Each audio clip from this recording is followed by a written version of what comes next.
देवता भौतिक मामलों के सशक्त प्रशासक हैं। वायु, प्रकाश, जल और शरीर तथा आत्मा के पोषण के लिए आवश्यक सभी वरदानों की आपूर्ति देवताओं को सौंपी गई है, जो अनगिनत सहायक रूप में परम पुरुषोत्तम भगवान के विभिन्न अंगों में कार्यरत हैं। उनकी प्रसन्नता और अप्रसन्नता मनुष्यों द्वारा यज्ञ करने पर निर्भर होती है। कुछ यज्ञ विशेष देवताओं को संतुष्ट करने के लिए किए जाते हैं, लेकिन इन सभी यज्ञों में भगवान विष्णु को ही मुख्य लाभार्थी के रूप में पूजा जाता है। भगवद गीता में भी कहा गया है कि स्वयं कृष्ण सभी प्रकार के यज्ञों के लाभार्थी हैं। भोक्तारम यज्ञ तपस्सा।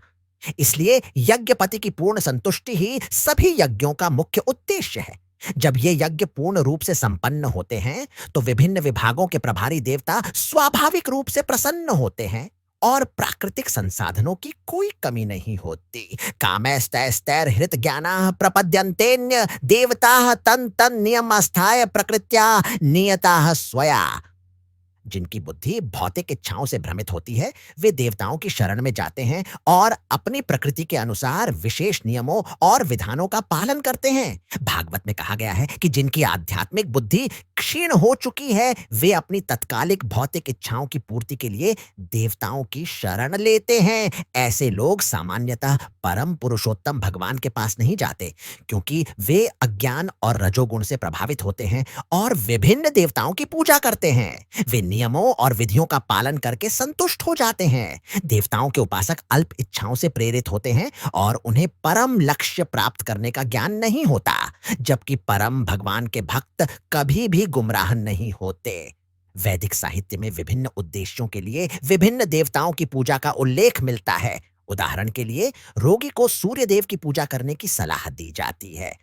इसीलिए जो भगवान के भक्त नहीं होते, वे सोचते हैं कि कुछ विशेष उद्देश्यों के लिए देवता परमेश्वर से श्रेष्ठ होते हैं। लेकिन एक शुद्ध भक्त जानता है कि परम भगवान श्री कृष्ण ही सबके स्वामी हैं।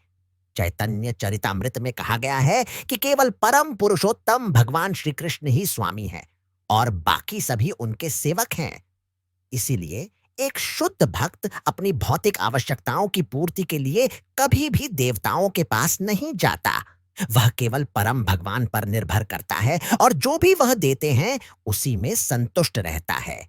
जीवात्मा और देवता दोनों ही परम पुरुषोत्तम भगवान की इच्छा के अधीन हैं। इसलिए जीव अपनी इच्छा से देवता की पूजा नहीं कर सकता। न ही देवता बिना परम भगवान की अनुमति के किसी को कोई वरदान दे सकते हैं।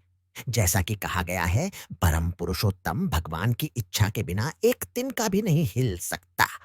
देवता भक्तों को कोई वरदान नहीं दे सकते यदि उन्हें परम भगवान की अनुमति प्राप्त न हो।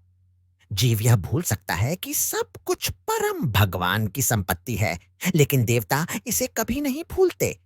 इसीलिए देवताओं की पूजा और इच्छित फल की प्राप्ति वास्तव में देवताओं की कृपा से नहीं, बल्कि परम पुरुषोत्तम भगवान की व्यवस्था से होती है। जो अल्प बुद्धि जीव इस सत्य को नहीं जानते, वे मूर्खतापूर्वक अपने लाभ के लिए देवताओं के पास जाते हैं।